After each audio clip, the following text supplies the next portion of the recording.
Welcome to the IDP Hunter podcast. I'm your host, IDP Hunter. What's going on, Jamie? Man, we've got a guy who's been everywhere this season, podcasting, rankings, live streams, all things fantasy football. Scott Bogman is a correspondent, contributor, podcast host for FantasyPros, specializing in individual defensive players. That's IDP rankings. He's an IDP contributor for the Fantasy Football Black Book, put out annually by Joe Pisapia. From redraft to dynasty, Scott Bogman, he's been dishing out actionable advice and hot takes all season, whether it's waiver gems, breakout rookies, or trade strategies. Scott, your guy. Let's welcome him to the show, Scott Bogman. Man, I feel like I'm ready to come out of the cage now. That was a great introduction, Jamie. I appreciate it. Thank you, man. Yeah. Look, I'm no Gary Davenport. I'm not the godfather of IDP, but I have been doing IDP for a long, long time. So appreciate the great info and excited to talk to you guys. So on that note, Gary Davenport, me and him talk. We usually talk late at night. You know, he's in my DMs. We talk. Really good friend. I'm on a show with him, Fancy Frames. He got wind that you were coming on the show. You know what he told me? He goes, yeah, I used to co-host with him. Give him a slap for me, like a 3-2 slap. We're not going to slap you on it. Well, maybe Jamie might if he gets angry about his offensive players. We're not going to slap you on here, but it's just so fun to be part of this community and bring it in. Scott, question for you. I know you're a ranker.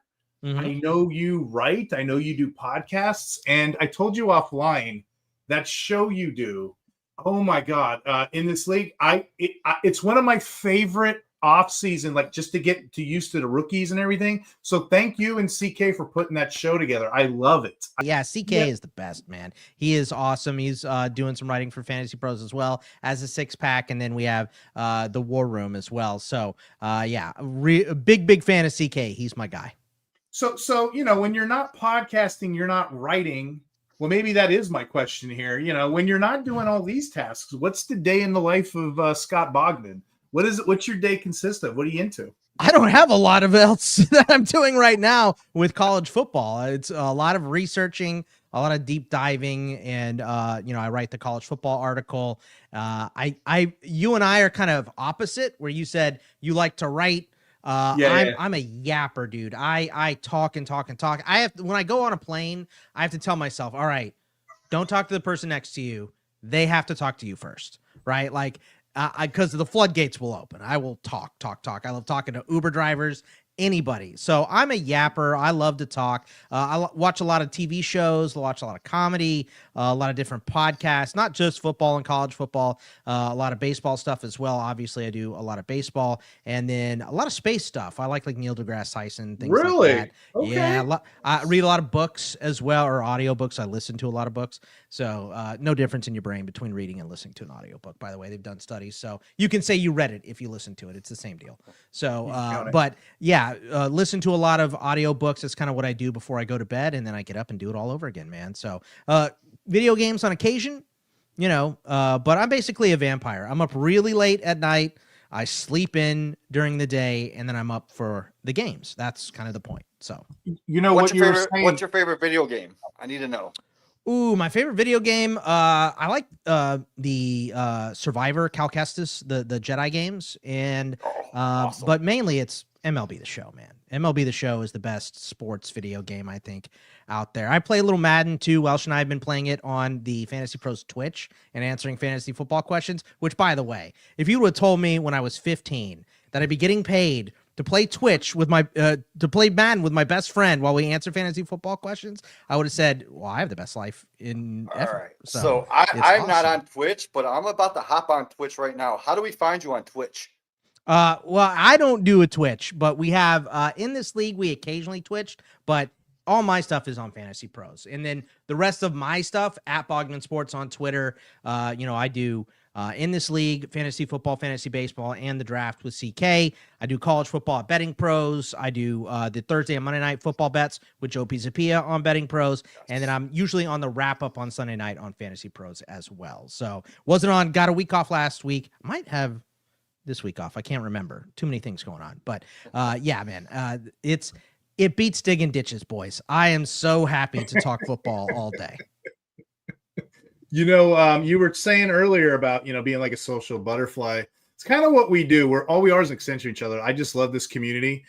Infinite Number of Monkeys. How's that for a name? He said, "What's up, guys?" He tries to come on the show. It's the guy me and Jamie met in the IDP Center Discord. His name's Jeff. He doesn't like to be called Infinite Number of Monkeys. I just think that's a way cooler name than Jeff. Well, but when he Infinite gets his Monkey coffee, Cage is Brian Cox's podcast, and he's another space guy. So, and I learn more and more about Jeff each time I do this. So apparently he said, "Welcome, fellow long-haired beard guy." That's right. So again, he doesn't know the legend of Scott Bogman, so we're going to tell him. And then Peter Milan's here. He said, "Bog, talk away, my dude. You're the man." I mean, who else is going to do this on a Wednesday? Wednesday, 10:15 Eastern time. Just talk away. This is your time, guys. This is good therapy. You know what I mean? Perks to doing podcast, right? That's right. On that note, Scott, I'm just curious. Like, in your opinion, perks. What are some perks that the audience or people can get from like just tuning into your work, whether it's on the podcast or writing? What are some insights? Stuff that you tune into. Just curious with your writing and what you do. What do you hope that the audience gets from you? I hope that I give them help with their own opinions. Help forming their own opinions. I don't want to be your opinion. I want to give you mine. And if my argument is good enough for you to take, great. If it's not, I also understand that. I'm very, my takes can sometimes be black and white, but I am so gray area. I understand. I think it's good to look at most things from every angle you possibly can, right? To get as much information you can and then make your decision. Now, you can get paralysis by analysis that way as well. So you do have to temper it. You do know when to ratchet it back and, okay, I've looked enough at these numbers, right? Which I do in college football betting a lot. It's okay. What I like to do is I like to pick the bet that I like, and then I go, why would I take a dump on this on the outside, right? Like what could possibly go wrong with this? So the process and just my thought process of going through things, I hope it helps people. I'm not looking to be the shining light or the guide or anything. I'm just on top of what you already know, what you've already learned. This is how I see it. So that's basically what I like to do. And Small Talk Sports is here. He said, "Who's that handsome guy in the hat?" I think you have a poor choice in judgment. Scott is not wearing a hat, so I don't know what you're talking about. No, I think I got that right. I got a face for radio. Infinite number of monkeys. Yeah, Jeff. That is a cool name because my name is Jeff. My name is Jeff. Anthony Lopez is here too. We're going to hold off on the QB questions for a minute there. Sorry, Jim. Yeah, we're about to get into the QBs in a second, but Scott Bogman got me into IDP about 5-6 years ago when I didn't even know IDP existed because I read the Fantasy Black Book put out every year. And the second year I got it, I actually started reading your content and it made sense. And that's a whole new level of fantasy. And that's how I got into IDP. Well, how insulting would it be for fantasy baseballers if you asked them to draft a pitching staff instead of, individual pitchers, right? Like, that's kind of how I see it. And I think, to be honest, when I first started playing fantasy, right, I started playing fantasy baseball in 1997. That was my very first fantasy foray into anything. I played on MSNBC. I had to use my mom's credit card because I was 15, and I got letters in the mail to show me how good I was doing because we didn't have the internet.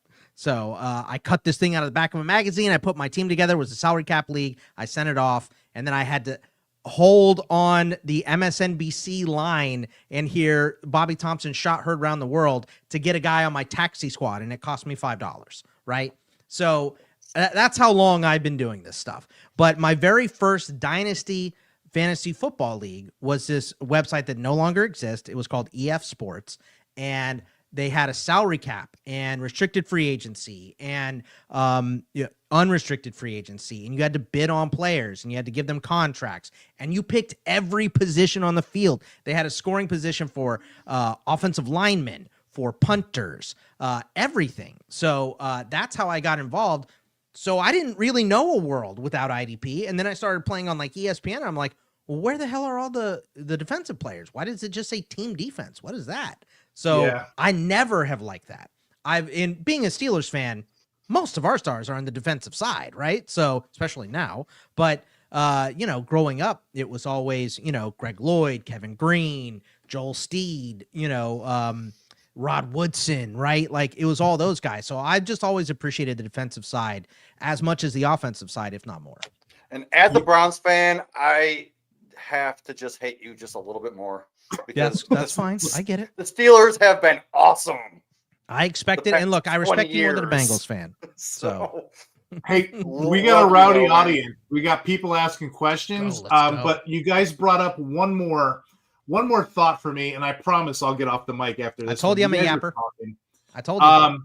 You know what's funny about this right now? We both were trying to get you on this show because, we want a personal relationship with the community, people like so. We both love you, Scott, but for different reasons, right? You read the Black Book. What do I read? I'm in this league. I'm on the Facebook. So we all met six degrees of separation to Scott one way or another. It's a good thing I'm not a cult leader. It's coming together swimmingly. If you ever were a cult leader, I probably drink the Kool-Aid. I drink the Kool-Aid for you. I really would. Don't ever join a cult or drink the Kool-Aid. I'll say that.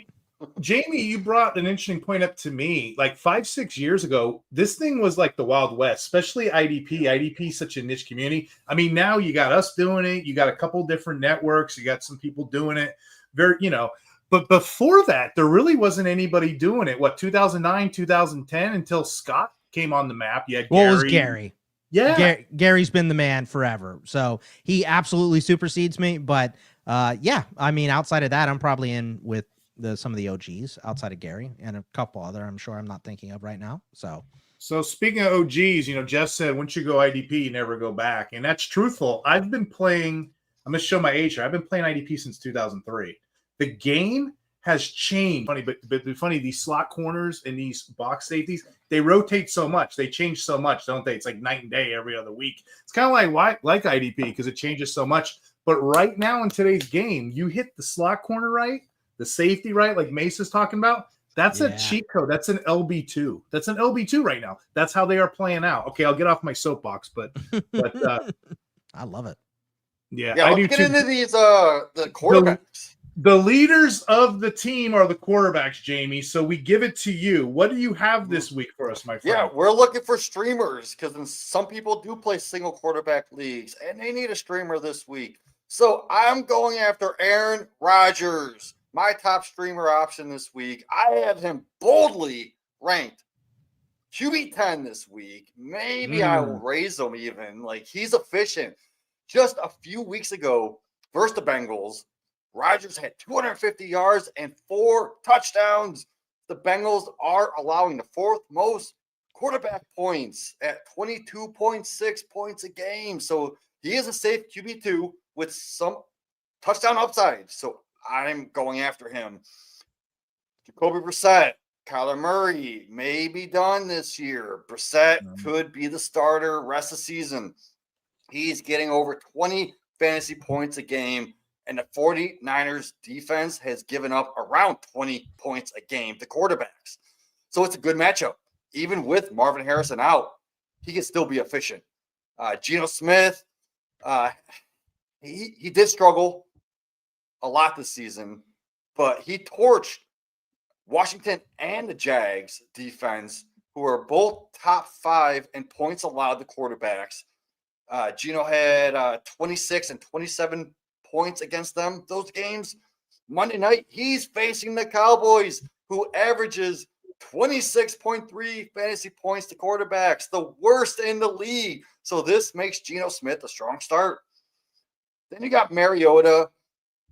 He's a start with Jaden Daniels out Sunday in Spain versus the Dolphins. He's been strong as a starter, and Miami struggles against those dual threat quarterbacks, giving him a top 10 upside in this matchup. Finally, looking for easy fantasy points, target the pass attack against the Commanders. their defense has been terrible, especially against the pass. This matchup sets up perfectly for a big day with Tua. So, Scott, man, any of those you disagree on? Any of those stick out? Is there anyone I'm missing? I mean, I don't have Aaron Rodgers as high as you have, Jamie, but I said boldly. Yeah, that is bold. I've got Flacco where you have him. Stop showing off for Scott. That's what he's doing. I have Aaron Rodgers at 16. I have him at 16 because DK hasn't played well recently, right? And Calvin Austin had that massive drop last week, and Broderick Jones is hurt. So there is a little less love. I'm also a self-hating Steelers fan. You know, I saw something earlier. It's like, we're not going back since the Steelers went to the second round of the playoffs in 2016. We're never going back, right? Yeah, I saw one of those today. So, but Aaron Rodgers, I mean, look, it is an easy matchup. Cincinnati's defense is baby as soft right now. It is not good. And they tortured him with the tight ends last time they played on Thursday night. I know a lot of people are expecting Pat Freiermuth to have a big week. Maybe Wash as well. He scored a touchdown in that game, and John, who's always a threat. So it's just like, which tight end do we want? But as far as Rodgers goes, I think what you said, a safe QB2. So that's where I have him.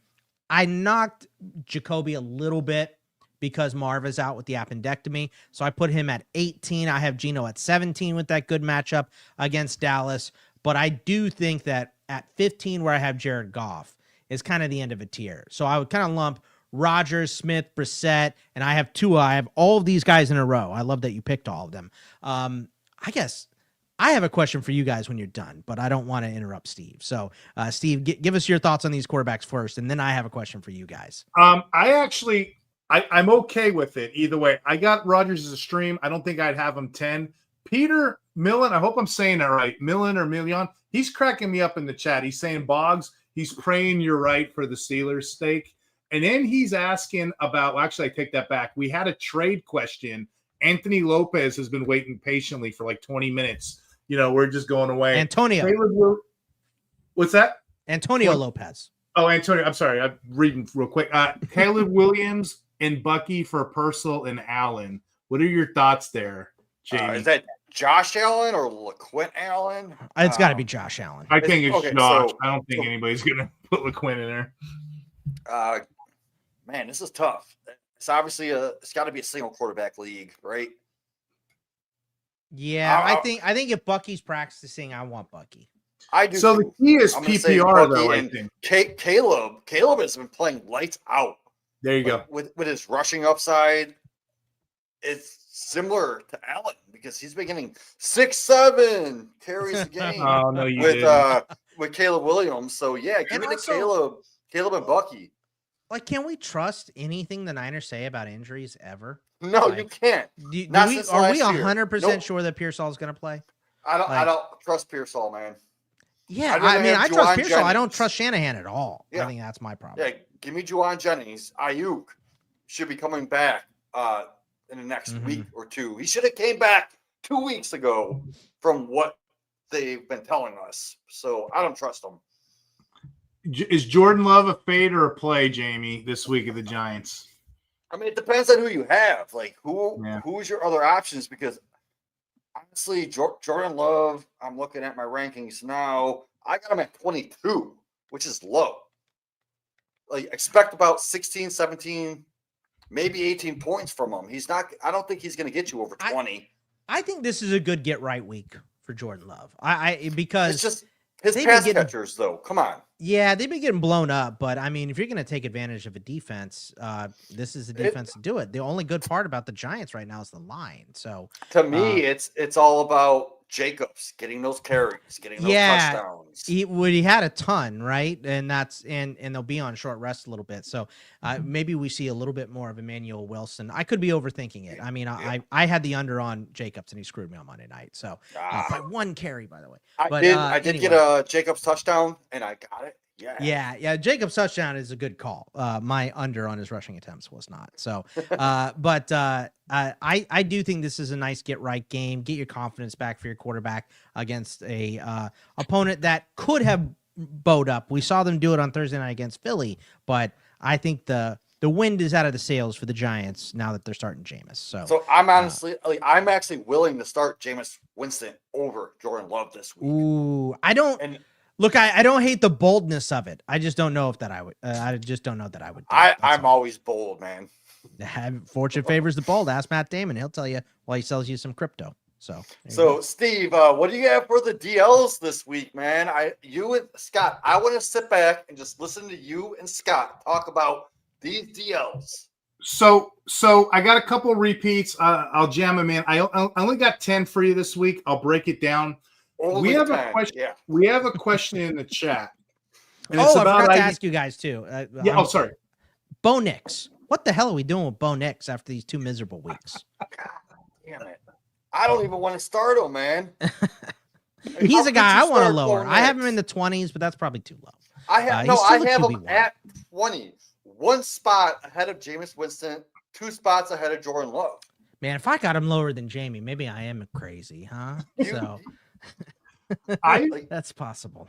Give me Tua, give me Mariota, give me Mac Jones, give me Geno Smith over all those guys. Tough matchup. Yeah. What do you think, Steve? No, I'm the same way. Like Knicks, if I'm playing them, I'm probably playing them because I'm desperate or just off of name value right now. That team is weird. They lead the league in punts, but yet they're 8-2. So maybe there's something to it. But yeah, fantasy wise, he's killing us right now. Yeah. Got to get it back on track. That offense can be good, especially with Harvey. I want to see some Harvey production. Come on, let's go. Same. Yes, let's go Harvey. So let's get into your DLs. We have a question to chat before we do. This is a good philosophical question. I'm going to answer it, and I'm going to kind of tweak it for Scott here. They're asking about offense and defense. Like if you're in we call them combo leagues, but combined leagues. When the hell do you draft these guys? So we're just going to say apropos nothing. Everything's even Steven. Let's say you have a board. Let's say it's a Labor Day weekend. You're over your friend's house. You got a couple beers in you, right? Mm-hmm. You're going to play this 11 on 11 bullshit, 64 rounds, right? What the hell? This is my take, and Scott kind of said a little earlier, I don't panic. First thing I'm going to do, I favor offense over defense. Defense, I'll run a skeleton crew. I'll run an old man skeleton crew, especially if it's redraft. I'm going to take offense first. I want the premium players. Now, I know people are going to look at this, hindsight being 2020. They're going to be like, well, wait, offense, defense, it's a 50-50. No, it isn't. When you do the math, if my math is right, 11 players on defense, 32 teams. Was it 352 players? It's close to that, right? Offense, it's not like that. Offense, there's 5 offensive linemen. So take that into the equation. So 11 times 7 is 224. So now you have 224 offensive players to choose from versus 354 defensive players to choose from. I will gladly take all of those offensive guys off the board. Then my later rounds, I will get my defense filled. You already heard, and this is coming from Pete, and he's got a little tweak to it, but you already heard you couldn't wait on defensive backs. I can fill those in the 28, 29, 30th round. You know what else you can wait on? DL2s, which I have a ton of them this week. The average DL2, like DL20 to DL50, it's like 4 points a game. You could wait on them. So there's 2 strategies I have, Pete. I could either get my offensive set and just stream. If I feel cocky, I'll do that. If I can read the room, and I'll just build. Or if you want to get really cute, what Scott said earlier in this podcast, get an elite defensive lineman. I don't know, 7th, 8th round. Get one of those top tier guys, and then gobble up all the volume based linebackers. And I guarantee if you do that, what Scott said in the beginning, I thought that was brilliant. If you do that, elite defensive linemen first, volume-based linebackers, because those guys get hurt a lot like running backs. You can plug them in.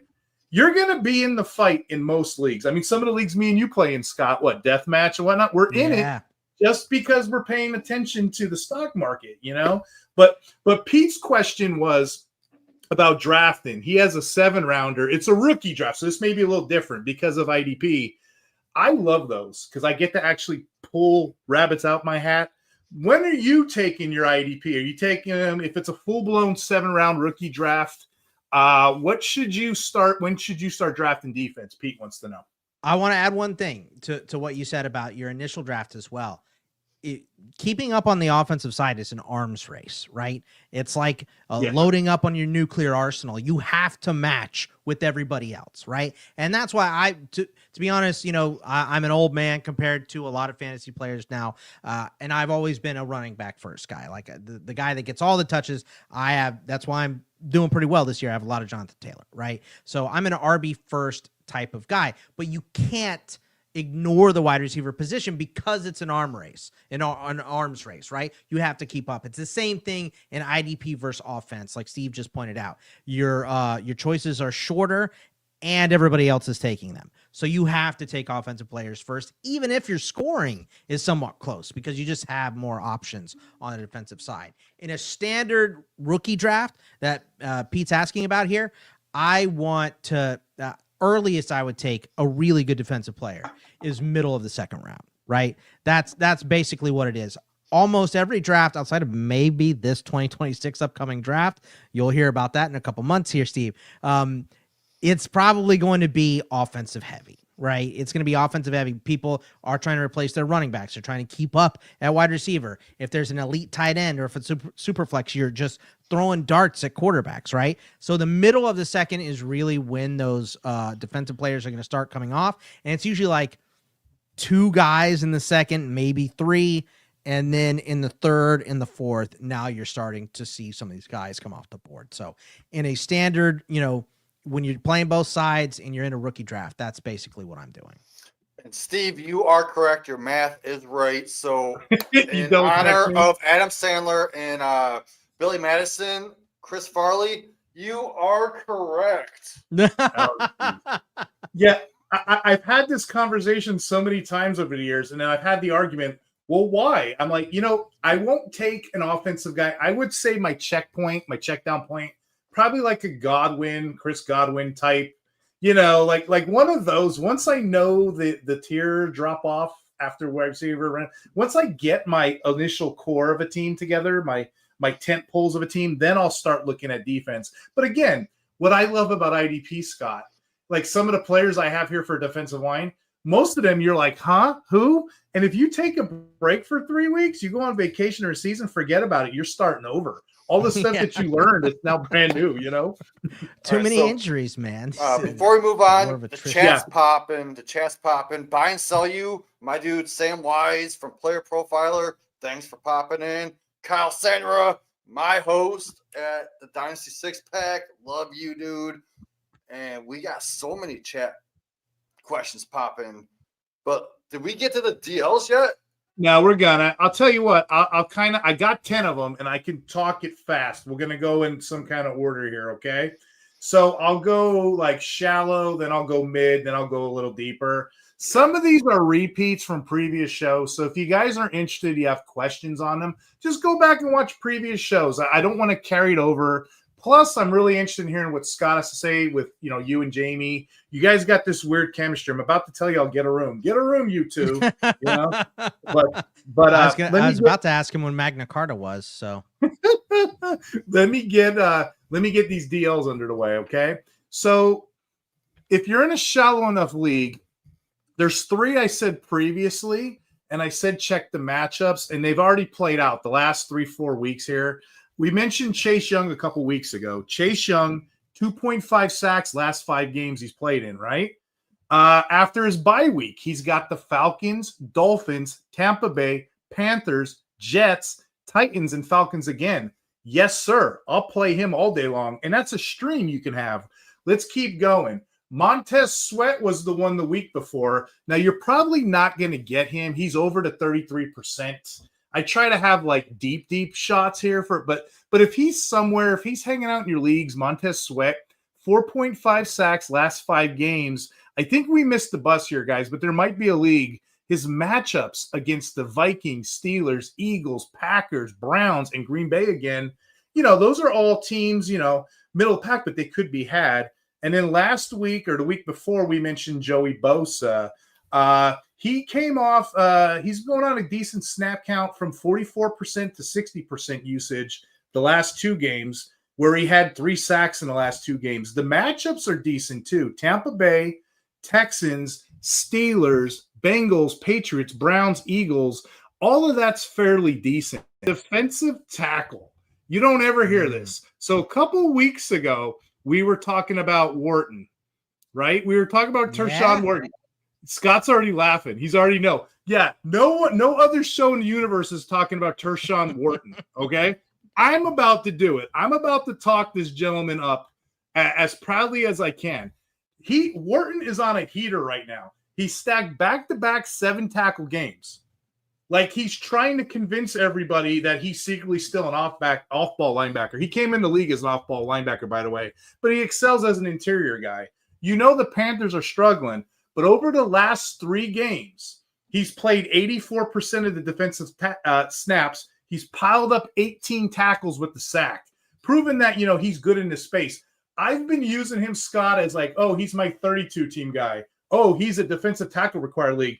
No, bump that. Right now, I am saying right now, he's a back-end DL2, DL3 startable. And that's as deep as I think anybody's going to get in the universe on a player like that. Okay? You're very welcome, whoever's at. Go ahead. Well, Wharton's one of those guys that, like, you look in the offseason, you're like, why does this guy, like, I keep having to move him down on my list because he was a decent scorer. But, you got to move these interior guys down. But like you said, the snaps, right? And we were talking about that at the beginning. The snaps are where it's at for IDP. And 91% 2 weeks ago in week 9, 82%. Oh, God, my eyes are getting crappy. I'm getting old. But 82%. That he's starting over Ashawn Robinson right now, right? So, Wharton just got healthy, and he's in the middle mixing it up, and that's a pretty good defensive line in Carolina now.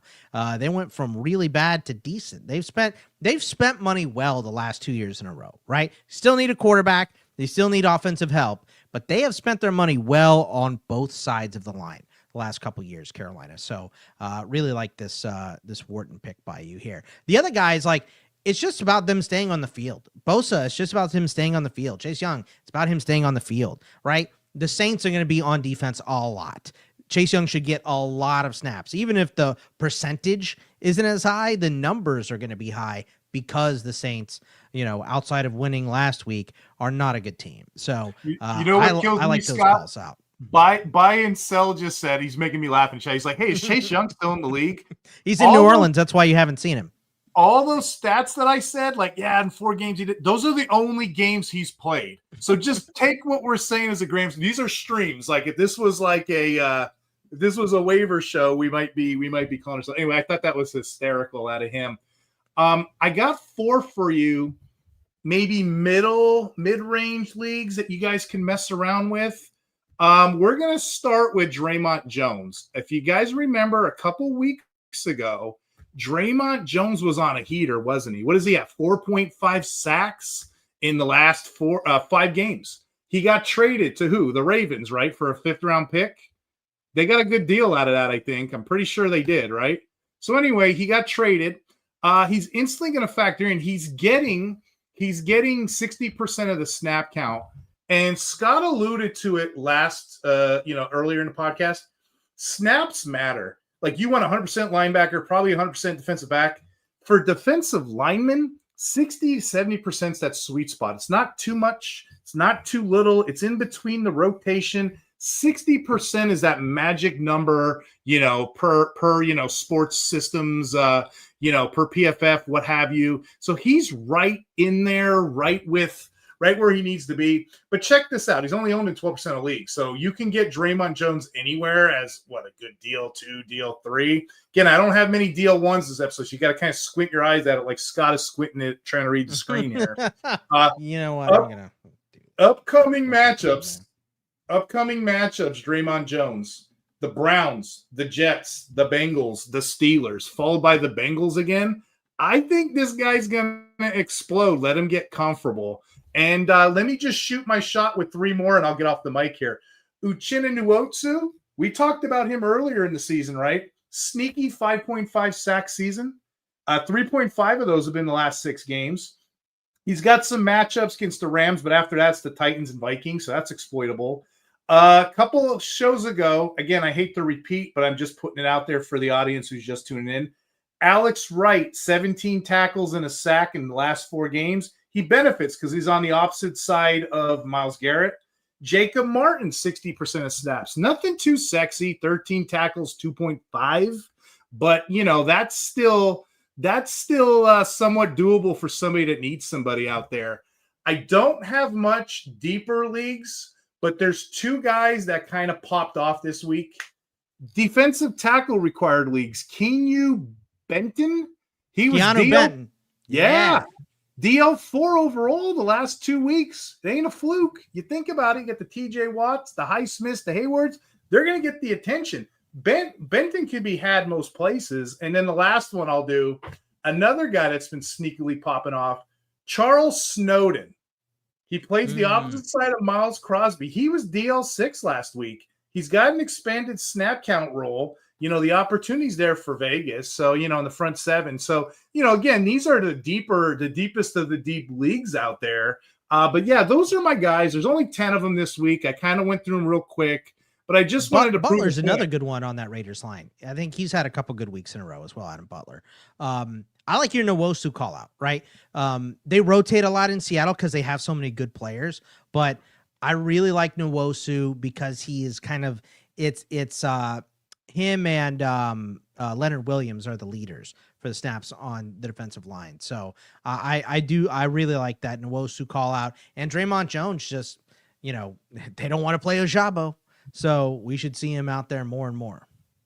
Someone asked in the chat, this is Lollygagger. He plays in me and Jamie's 32-team league. What's up, Lolly?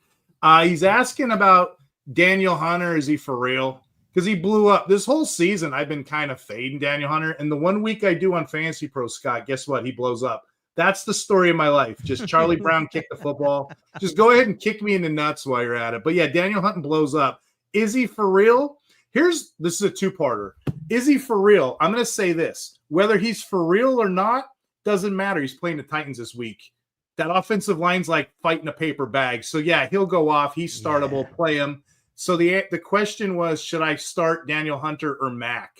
It's definitely Hunter. Don't get me wrong. I like Mack too. But Mack, if you pay attention to what Mack's been – thank you. He's on a limited snap count. If you pull back the numbers, which I was about to, Scott poetically already figured it out. He's on a limited snap count. And what happens? You can be the best player in the world. If you're on a limited snap count, eventually it's going to catch up to you. It's unsustainable. So to quote the great Michael Jordan, you're going to miss every shot you don't take. And right now they're not taking shots with Mack. He went down to week 7, 20%, 57%, 66%, 73%. Yeah, it's not going to cut it. So be mindful of that. I'd still rank him tier 2s-ish, whatever. But yeah, Hunter is still in his prime. He's getting all the snaps, so it's Hunter for me all day long. I think that's all the DL line questions. I think we got them all, Jamie. What you think? You're muted. Oh, we get to talk bad about him because he's muted. Okay, my bad. You can stash these running backs right now. We talked about it all year. Blake Corum, Tank Bigsby, some repeats that we've been hammering for a while the past couple of weeks. If the starter goes down, they're going to get the workload. Same with Algier. He's even better because you could actually put him in your flex in deeper leagues. He's getting more goal line carries than DeJean in this run-heavy offense. So if you haven't been listening the past 3 weeks, why don't you have Algier on your lineup already? Also, Devin Singletary, potential option if you need a high floor play because he's actually seeing consistent work. Then you got Sean Tucker. I know Bucky's going to be coming back soon, but he is a deeper streamer option who could see more opportunities while Bucky is still out. So I don't mind putting him on my team in a deeper league. Now here's a guy, Keaton Mitchell. This guy's a stash. I've been holding this guy in my dynasty leagues all year. He's shown flashes of big play ability, especially when you look at his rookie year. And I think he is worth a stash in deep leagues because if Henry does get injured, the Ravens get the Bengals in 2 of their next 5 games. So what's to say Keaton Mitchell can't be someone has a deeper stash.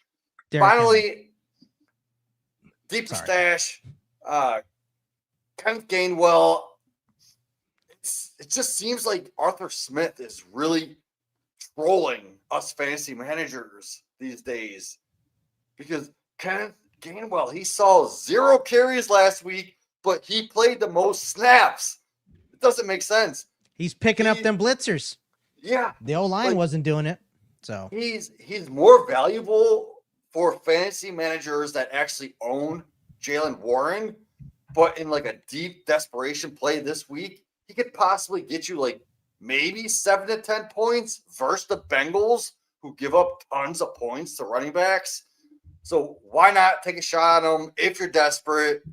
But these are all stashes, because we all know it's hard to actually stream running backs. You can't do that in leagues. So, Scott, what do you think? Am I missing anyone that you like as a stash at running back? I think the only one you didn't say, and I don't know his rostership percentage, but Brian Robinson, did I hear him at all? Like, CMC is just taking so many carries, right? And unless he's a witch or whatever they gave him in Germany, every single player needs to go get it, right? I feel like he's going to break down at some point. So I think B-Rob is a good stash, but I really like the names that you picked out. Like Tyler Algier is, somebody mentioned it here. He's the goal line back now, buy and sell you. Yeah. He mentioned it. He's the goal line back for Atlanta right now. And Bijan is playing more wide receivers. So I still think Bijan is the man there. And I don't know that he's the exclusive goal line back, but they're giving the ball to him near the goal line a lot. So I like that. I like that call out. In Singletary versus Tyrone Tracy, who knows what Kafka's going to do, right? Like, this dude, he wants to win games. He wants to show the rest of the league that he can win games as a head coach. So he's going to play whoever he thinks is better. We don't know who that is. We assume it's Tracy, but maybe it's not. And maybe he just rides the hot hand, right? So Singletary, if they're going based on that, Singletary was hotter than Tracy last week. So I like a lot of these names that you put out here, Jamie. I want to know, as a Steelers fan, what do you think of Kenneth Gainwell? Like, what's up with that? Is Arthur Smith really trolling us? Just ignore him. He's a pass blocker. I don't even think that he's the handcuff. I think Caleb Johnson's a handcuff now. So it's Jalen Warren. He's gonna get the ball. I don't think they're gonna go to Gainwell unless Warren gets hurt. So, and if he does get hurt, we've seen Caleb come in before Gainwell. He did last week, and I think he did the week before, if I'm not mistaken. So, yeah, I think you can safely drop Gainwell. Maybe a handcuff in a really deep, like your 32-man league, sure. But anything less than 16 teams, I don't think Gainwell needs to be rostered. But we did see it when Jalen Warren was hurt. Gainwell was the main guy. That was early in the season, though, and that was after that week 2 massive screw up that lost the Steelers the game against the Seahawks for Caleb Johnson on that kickoff. So he was in Tomlin's doghouse during that game. So I think, should something happen to Warren now, I think it's either going to be 50-50 or it's going to be 60-40 in Caleb Johnson's favor. Dude, I can't wait for Caleb Johnson just to take over this backfield. I think Warren's their guy, and Rodgers loves him in the pass game. So I think it's going to be Warren till the end of this year at least. Oh yeah, I'm talking future dynasty purposes, because we all love Caleb Johnson, taking him at the late first round rookie drafts. I can't wait for him to actually pay off. He's one of the few backs that hasn't this year.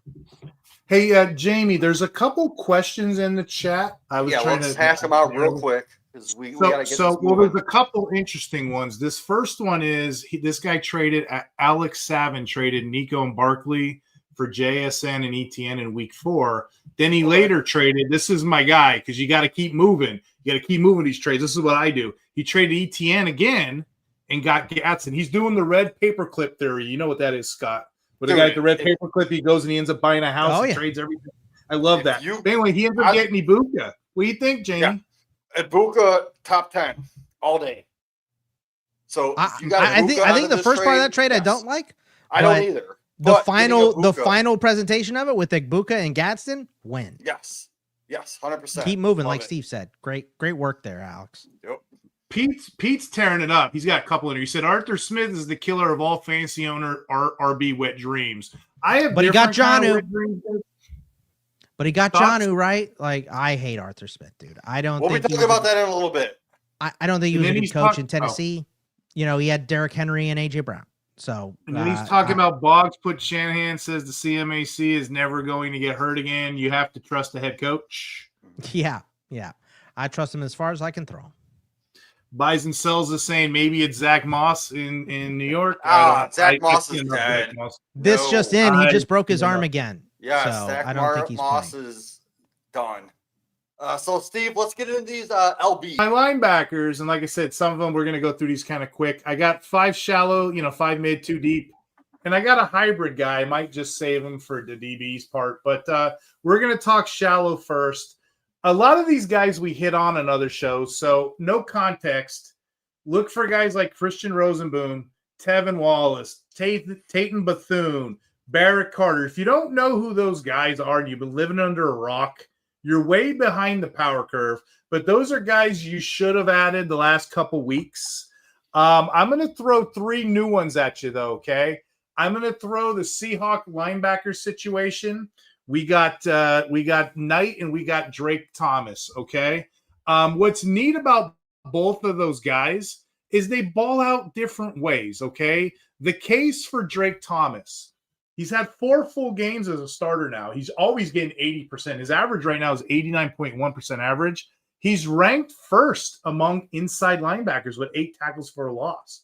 He's also ranked second in passes defended with 6. So Drake Thomas is a guy you guys need to have on your team.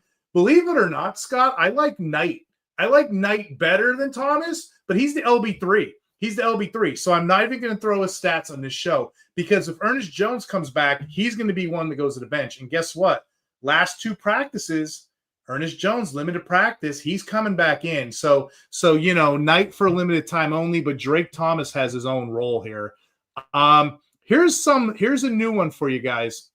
And this drives me insane. This is like bonkers, Remember the old commercial Bonkers for the gum? This is like a bonkers commercial here. Dre Greenlaw is criminally undervalued right now. He's only owned in 15% of leagues. His snap share jumped from 37% in the last 2 games of 62%. I know. Now, I think the reason he's so low rostered is because of all the injuries and then he's screwing around getting suspended. But even in the middle of that, my argument is even with a limited snap count, he still was getting 13 tackles a sack and a forced fumble in those 2 games. So, that stuff matters. And what's the recent news? We know, guys, the recent news that we know right now, Alex Singleton, as the story goes, he was getting checked out. And, what was it? A Crazy story. Yeah. What, Scott, you want to tell it? You can probably tell better than me. He had a testicular cancer, and they were able to remove the tumor immediately. And it seems like maybe they caught it early, but it was because he got hurt and he was just being looked at by the doctor. They caught it. So thank God, and great for him. But I don't know what that means for his status this week, obviously. So it was a drug test, right? They were doing a drug test. That's what it was. It was a drug test. Yeah. Yes. Yeah. And they pecked it. It was something on there. It was undetectable. And then they ended up catching that. So good for him. For this week, though, Greenlaw, FantasyPros got him LB45. I think that's a mistake. I think that's lower than his price tag. So, yeah, that's a free linebacker 1 if he's in your leagues. I'm going to go a little bit deeper. We're going to go a little bit mid-leagues here. Cody Simon's kind of flapping around out there. For those that don't know Cody Simon is, Scott's shaking his head because he knows. We did the draft profiles. Over at the Fantasy Six-Pack, me, CK, Jamie, we do these rookie profiles. There was over 300 players from college we did. I did 200 IDP players. Cody Simon was a top prospect to me. He was MVP of 2 college games, the Rose Bowl and the championship. We like Cody Simon. He struggled in the preseason, but last week, because of Mack's injury, he finally got to wear the green dot.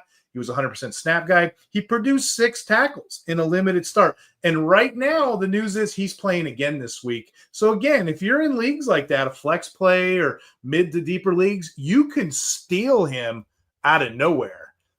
That's going to complete the every down linebackers. Now, these guys, you got to kind of squint your eyes at, okay?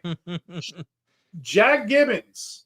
11% of leagues. He's got a 24.4% tackle rate. Yes, I look at this stuff because I want to see how it translates. He only had 59% of snaps, guys. But again, that tackle rate, he was so efficient. He ended up with 10 tackles. He beat the LB1, Robert Spillane, who had 9. He beat him by 1 tackle. Now, I'm not saying there's a controversy here. Spillane's clearly the LB1. Gibbons is the LB2. But I just want to take that with a grain of salt. If they give Gibbons a little more gas, a little more play, he's definitely playable in those middle leagues, you know. Couple more for you here. We're going to go mid to deep now, okay? Noah Sewell of the Bears. I found this funny tweet this week, Scott, and I put it on my Twitter. You ever see Superbad? You know the cops when they were chasing the kids and they're all out of breath. They're like, he's so fast. He's the fastest kid alive. That's it. That's the quote. So Noah Sewell is like that in games. He's running, he's getting gunned down. He's like, oh, they're the fastest kids alive. He's not that great of a player, but guess what he does well? TJ Edwards sideline, he knows the TJ Edwards role, don't he? He's been giving IDP owners a good solution in the short term. So if you're stuck a couple games, go ahead and take them. Again, these John are Bostic. You remember John Bostic? Oh, good analogy. I wish I would have thought of that shit. That's a good one. That's Sewell. He's going to make your tackle, but it's going to be 8 or 9 yards downfield. So two more for you here. I'm talking about Kiko Francisco Malago of the Jets, the linebacker, okay? The rookie. Why is he significant? And I don't know if Scott or Jamie wants to tell it. The Jets have been playing musical chairs, and they've been trading their players. Let's bench Quincy Williams. And it's such a bad situation, isn't it? They told Quincy Williams, like earlier last week, dude, you haven't been playing good since preseason. We're going to bench you. Then what happens? This guy I just mentioned ends up with a concussion. He can't play. They put Quincy Williams in. Great interview, by the way. He's praying how he prayed to his God, and he was helped, and, his brother got traded. The reason I'm bringing all this up, it's a lot of drama the Jets started. If they have their way and both guys are healthy, we might see this play out this week, and then Francisco can be a quick, easy ad for owners while Quincy is floating the bench. I don't know. That's more to follow, but it's such a crappy situation, but it's a speculative ad. I got one more here. Claudin Shirlius of the Panthers. That's something we have to pay attention to if Wallace remains injured. Bearing there's no miracle recovery, we're likely to see Claudin Shirlius. I spell it Cherelus in that role. Like I said, nothing really spectacular about the profile to me, but he's a deep league lottery ticket, and could be a weekly starter. All these guys are. I have a guy who's a hybrid. I'm going to save him for the DB episode because I don't really like talking DBs. I'll save it for that segment. But those are my linebackers. Any thoughts there, guys? I think a lot of these are great options. I love the Cardinals call out for why did I just forget his name? I want to call him Cedric Gray, our Cardinals guy, Cody Simon. I think that one's great because Mack is down. Cody Simon. Yeah, Cody Simon because Mack is down again. So 100% of the snaps, like you said, green dot, team leader, all of that. That's a great one. Drake Thomas. I mean, look, if you're not a Commanders fan and you're a fan of a team in the NFC East, you appreciate him, right? He's been so good. Just so many points. So I love those two call outs in particular. And these are all really good. Like specifically, we have so many questionable linebackers this week, right? Like how the hell did Schlesinger play, by the way? Wasn't that crazy? That Schlesinger played when they said he was going to be out 4 to 6 weeks. He's RoboCop, man. Seriously, but Ernest Jones, Henley, Okereke, Singleton's probably down. Terrell Bernard, D. Winters, Trevin Wallace, as you mentioned, Al-Shair. All these dudes are questionable. We're getting later into the season. We're going to have more and more and more of this. So, yeah, some of these pickups are really good to help battle these injuries. I agree. I can go with that. Buy and sell is killing me in the chat, Jamie. He's I talking love this about guy, man. more drug tests. He's answering questions. Listen to this one right here. This one kills me. He goes, I think you're an NFL player that doesn't get any attention. Chances are State's going to mention it in the chat. That made my week, my friend, because that's what these shows are about. Scott, no offense to anyone out there. I'm so sick of shows that are like, oh, I think Roquan Smith's a good player. Like, no shit, dude. Really? You know, like I was on a show once, they were doing studs and duds, like the top 10. I'm like, this is not an IDP league. You're not playing like the full-on IDP, the 7-on-7, the start 3 DBs. I'm not interested. So yeah, buy and sell. You're my new best friend. Thank you. Oh, Thank you. I do want buy and sell. Sam Wise, I want you on our podcast at the IDP Center in the off season. We are going to do a show together. We've been talking about this for a while now. We just haven't correlated a spot, but I love Sam, man. Did you answer that one, Jamie? I think that's the last one, and we can move on if you want. Did you answer that one? I can't remember. From Super Squash? Traded Olave and Chase Brown for Garrett Wilson and Derrick Henry. Honestly, I'd rather have Olave and Chase Brown right now because Wilson's injured and Derrick Henry hasn't been doing much.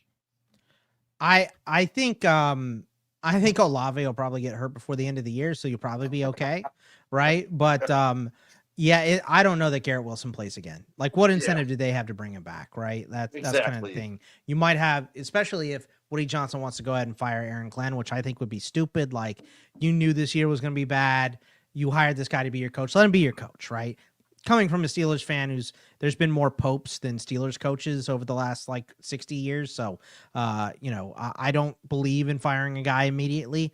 I know New York's market is really rough, but I just don't know what incentive you have to bring back Garrett Wilson, right? Derrick Henry, I think, will be okay. It's possible that we're seeing Father Time kind of creep in and finally catch up with Derrick Henry, but he's still a freak. So not a great trade because of the Wilson injury, but I think at the time it was probably fair, and Derrick Henry still could easily make this profitable for you. And Pete in the chat, yeah, I would take a bong hit right now, but if I did, I wouldn't be able to give you actionable advice. I would just be sitting here, just stupid. I wait until all my shows are done to take a gummy. So yes. I think that's the way you got to go, because I'll just repeat myself. Yeah, full disclosure, Pete, message me, and hopefully you go to the Fancy Expo. I have so many Jamie stories that I can write a book on this and no one's going to believe me. Yes, I love hanging out with you guys at the expo. So if you're ever there, message Scott, me. I drive up from Georgia. I drive up to Ohio. I pick Jamie up on my way. It's nothing. You've seen the movie Hangover. It's like the actual the documentary version. But yeah, if you're at the expo, hit us up. I have the IDP Hunter. I have the IDP Hunter jersey on, one or the other, and then Jamie has his own custom-made jersey. Just come find us. You're gonna see the shenanigans this guy pulls me into. Oh man, I think I might go next year. So yeah, I haven't been yet, but okay. Let's go for sure. If I'm going, I'll be meeting everybody. It'll be a good time. All right, so Steve, we have DBs to talk about real quick. Let's keep this short because we all hate these guys. So let's make it quick. Do we have to? We hate these guys, you know. I mean, I write an article. It's called. I write an article called the box snap usage, the IDP safety dance, and it's over at the Fantasy Six Pack if you guys want to look at it. And yeah, I break it down. Who's got the slot snaps? Who's got the box snaps? Who's more in coverage? You know, who gets trench snaps? There's some, that are DL. So it's a pretty good read. I do it every week. I don't do every team. I do 10, 11 teams. Just what are we seeing trends? So you're going to hear me talk a lot of trends. I don't have a lot of players this one, but I have 3 or 4 that I think you guys will find interesting. It's called the Safety Dance article. And yes, Scott, you are correct. It usually starts, we could dance if we want to. We can leave that world behind. But if you can't dance and play IDP, you're no friend of mine. Something of that nature. But yeah, that's what I do. It's the IDP Safety Dance. So, all right, I'm going to start with 3 you guys can probably play most places anywhere. This guy's a cheat because he's a linebacker. You've been hearing the name Demetrius Flanagan-Fowles. He's the Giants on Sleeper. He's an LB DB. And I was on a show, Fancy Frames. They were talking about playing him as an LB. Play him as a DB. He's only getting 70% usage, but he's going to start. A linebacker 2 in your DB slot. you're gonna be happy with that most leagues, most places. But yeah, he ended up logging 78% of snaps, 7 tackles. That's good enough for a DB, especially if you're floating one. Again, Fowles is the name. Another name I want to give you here, and it's Nick Amanawari, the rookie. Okay, week 10 versus the Cardinals. He comes out in the field. He gets 9 tackles, 4 passes defended, 0.5 sacks. Okay. That's a big deal for a rookie. To put that in comparison, no other rookie before Jamie has done this in NFL history. They've never recorded numbers like that their first game in a single game. To put it in comparison, there's only 3 players in NFL history that have matched that. Joe Schobert, 2019. Julian Peterson, 2003. Dwayne Washington, 2001. Okay? He's been doing so well the last 2 games in that slot role that Devin Witherspoon came back this week and they kind of pushed him out. Devin Witherspoon's playing wide right now. Amanawari is your guy. Okay, not just dynasty, but redrafts right now. He's got that role locked down. He's commanding role. Now, here's the thing. He's not a slot corner by no means. He's a big dude. He's got that big command presence. So think of him more like a safety, big dime hybrid kind of guy.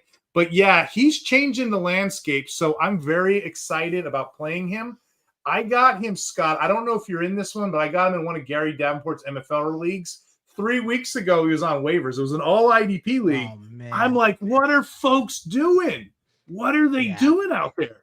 But yeah, I'm going to pick him. Evan Worry is he's so good. And like you said, he's big. He's kind of built like Cam Chancellor as well. Not that big, but who is? But I mean, a lot of fun to watch. He's definitely a hard hitting dude. That's a good analogy, though. I like the Cam Chancellor take there. I'll tell you what, Jamie. Since we've opened it up live, we get all kinds of yahoos. Scott, last week we did it 4 p.m. because we had a guy on from Amsterdam. Oh yeah. Holy cow! I'm like, look at all these unemployed degenerates. Like they unionized. No, they're employed. They're just doing it at work. Come on. Work from home. Let's go. They unionized on our channel, and they're just over here hanging out. I did not expect in the middle of the day. Here's one more in those upper tier, and this is my top waiver claim this week. I like Wharton. Yes, I love this guy. I like before Jamie creams his pants. I got to get this out. I'm going to cream it right now. Okay, you cream them. I'm going to talk while you're creaming them. Okay. All right. So we're not going to make eye contact for this part. We're just going to talk this. Okay. So you want to see his vinegar strokes? Come on. He's on my dynasty team.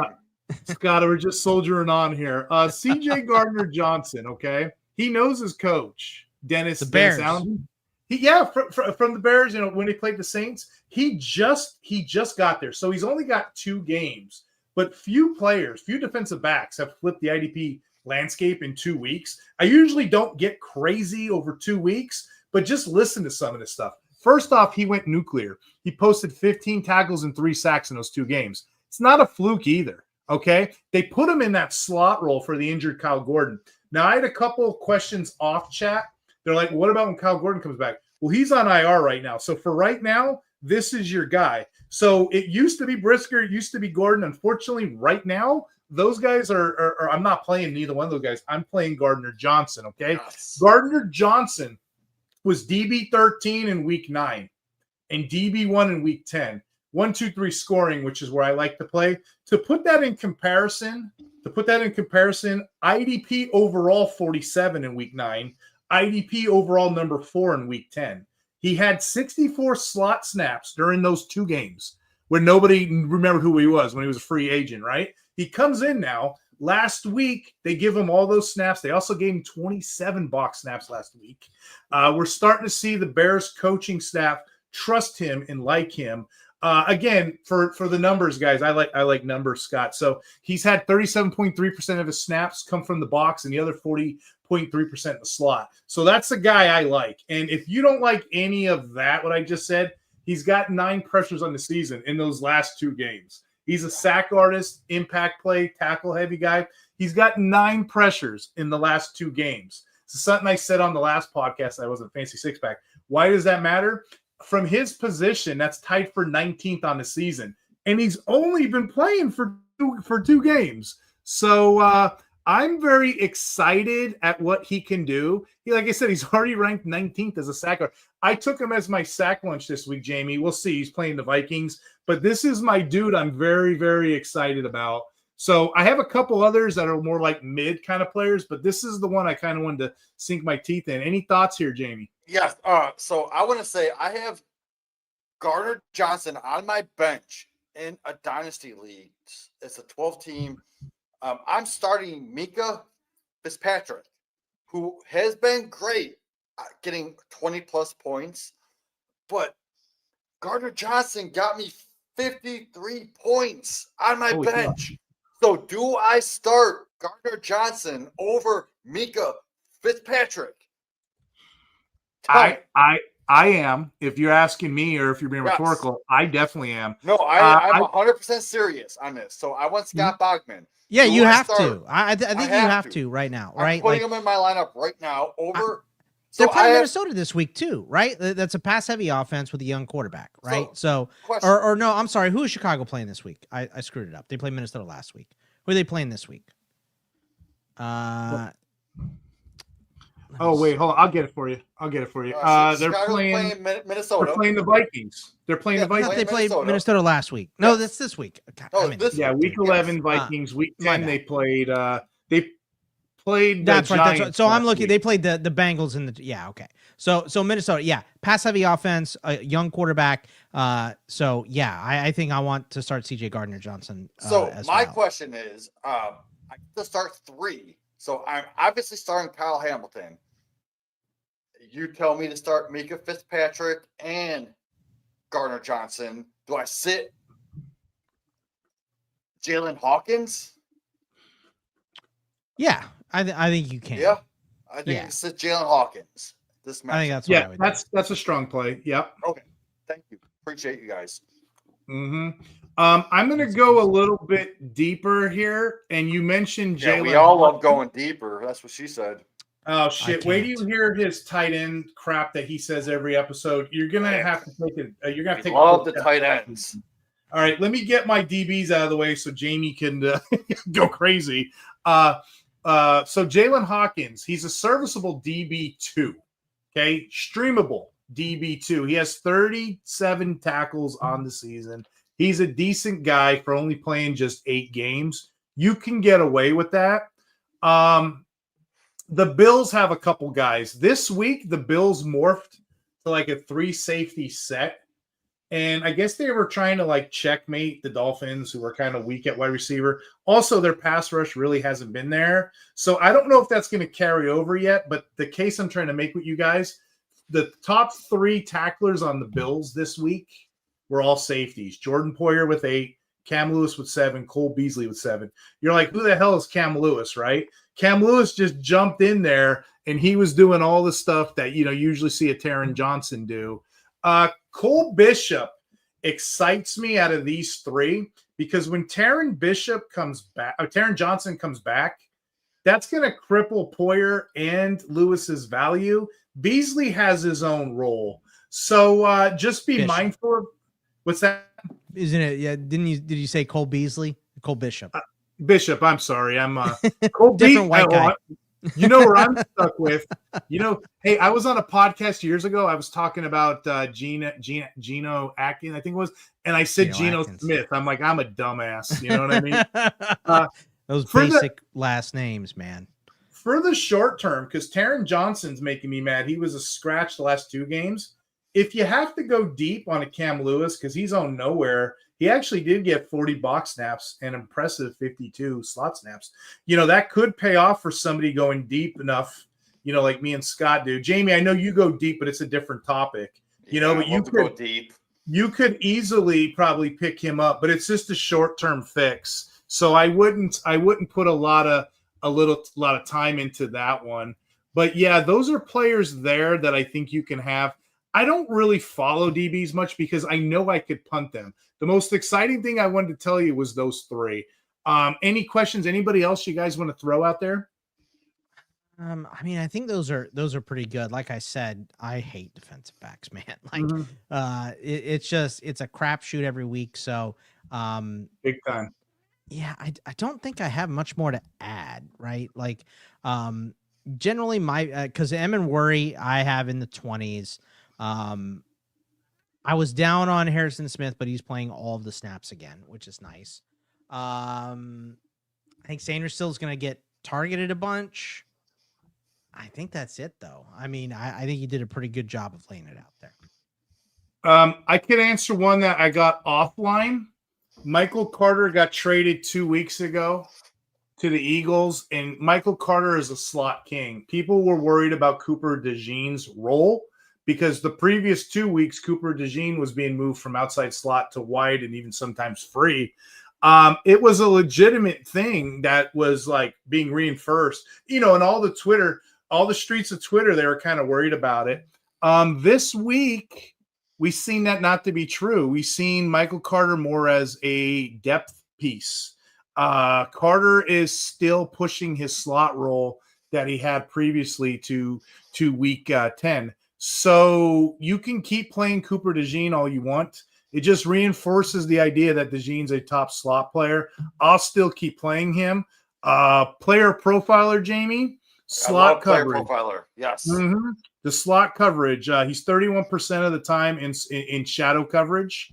That doesn't sound like a lot, but when you put it all together for Cooper DeJean, he's actually he covers over 320 routes defended this year. So 31% of the time he's in that slot. He's covering a player. Maybe you might sprinkle in a special teams play once in a while. I'm still playing him and treating him as such until Michael Carter does anything. But right now it looks like he's a depth piece. That's all I got. Defensive backs, guys. Let's move on from these DBs because we don't like them. You're going to do tight end and bets. Yeah, Jamie, you're going to move on to tight ends and bets together. For all the questions in the chat, we're going to answer them offline so we can speed up the show. And then Jamie leaves them in the chat. Sorry about that. I just wanted to put that disclosure in. For tight ends, in honor of Scott Bogman and his Steelers fandom, this week I'm going with Pat Freiermuth. He's the guy who finds the end zone. And against the Bengals, just a few weeks ago, look at it. He torched them for 111 yards and 2 touchdowns. You have to look at him as a top 10 upside this week, and he's sitting on people's waivers. Doesn't make sense. The Bengals give up the most points to tight ends, 23.5 per game. Freiermuth's red zone role and that volume makes him a strong tight end 1 play this week. He's set up for another big game. Then I'm going to go Cade Otton. I've mentioned him the past few weeks. He caught 9 of 12 targets for 82 yards in week 10, scoring 17.2 fantasy points with 65 plus yards in 3 games. He's heavily targeted lately. Like, he's showing real upside while Mike Evans and Chris Godwin are out. So go stream him. Dalton Schultz. How could you go wrong with Dalton Schultz? He hit 11 plus PPR points in 4 of his last 5 games, and he's seen 6 plus targets in 6 of his last 7. 6-7. I mean, can't go wrong with that, right? He may not score big every week, but his floor is around 9 to 10 PPR points. And as a streamer, if you need him, go get him. This Mason Taylor, all right. So the Jets are one of the NFL's worst teams in the league, and they are going to likely trail, especially with the Patriots. So this is putting Mason Taylor in the action because Garrett Wilson is out. So Taylor should see targets, and New England has struggled against tight ends. They are bottom 8 in the league. So a touchdown is possible this week for Mason Taylor. With Dalton Kincaid, he's got a week 10 hamstring injury right now. So that put Dawson Knox back on the radar. in limited snaps, he's had 3 or 4 catches for 30-something yards, 14 plus target share, not a huge upside, but in a Josh Allen offense, any tight end with 10% target share and usage is worth a look. So Dawson Knox with Kincaid out, he could possibly see 6 to 7 targets. Now, this is my favorite.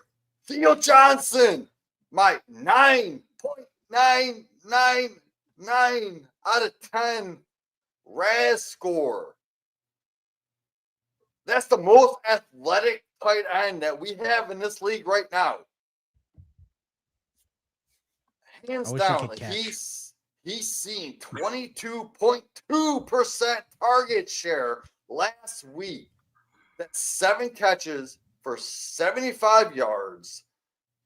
Theo's locked in as a key piece of this Giants passing game, and he's a red zone guy that you want to go after. So steady tight end 1 streaming value right now, especially with the gunslinger Jameis Winston at the helm right now. Go after Theo Johnson because he got big upside. So Scott Bogman, I want to know, out of all these guys that I mentioned, besides Pat Freiermuth, because I know he's close to your heart, which of these guys are you going after as a streamer? Yeah, I mean, I think Mason Taylor is a very good call this week. I don't know that he gets in the end zone, Jamie, but they should be playing from behind, right? And like you mentioned, New England is terrible against tight ends. They're allowing the most receptions by tight ends per game this year, 6.1. So I really like that Mason Taylor call out. I got one more for you guys. Yeah. How about Michael Mayer against the Cowboys, right?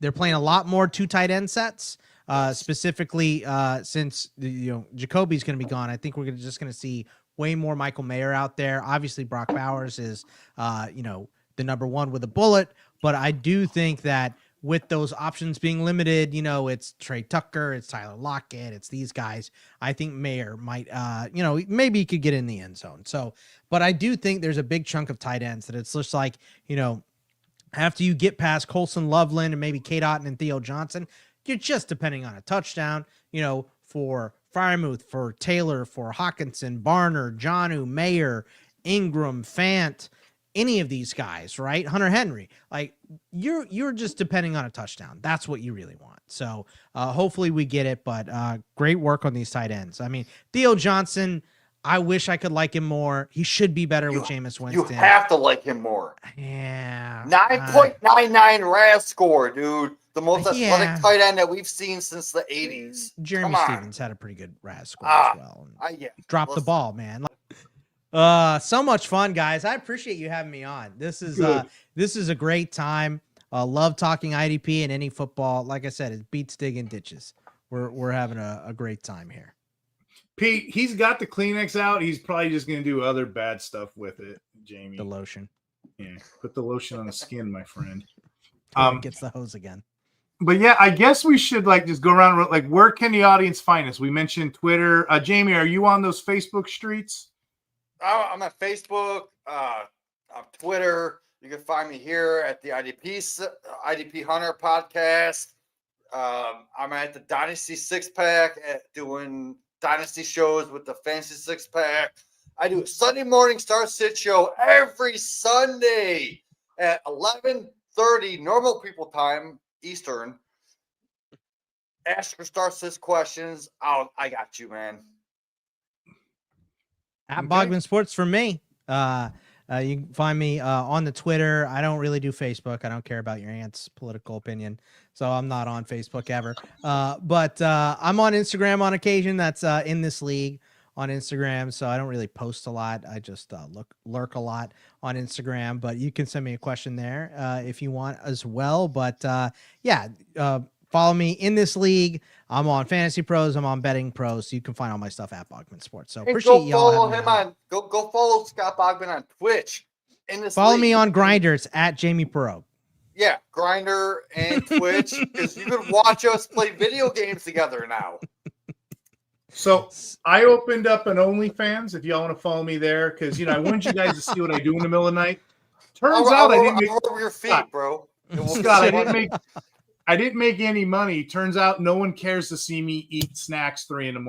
It didn't work out for me. So I had to get off that. Look, this guy just sent us 50 DBs at 3 a.m. Let's put him on suicide watch. All right, what are we doing? So let's see. I'm not on. I like what you said about Facebook. I'm gonna try. I'm not on TikTok where the little kids dance. I'm not on the Facebook. I'm on Twitter. I'm on the Twitter streets. Yeah. I use that one, and you can find me. They at all Fantasy, suck, but that's the most. That's Fantasy Six Pack. I'm not IDP Center, as you know, and then Fantasy Frames. We do a show with Gary and Jorge and JT every week. So again, if you guys need information, don't wait till the end of the week for this. You can find us anywhere. We're all out. All we are is an extension of one another, right? Yeah, we got you. That's it. All right. I guess we'll complete the podcast. Talk hard, everybody. Take care. Peace out.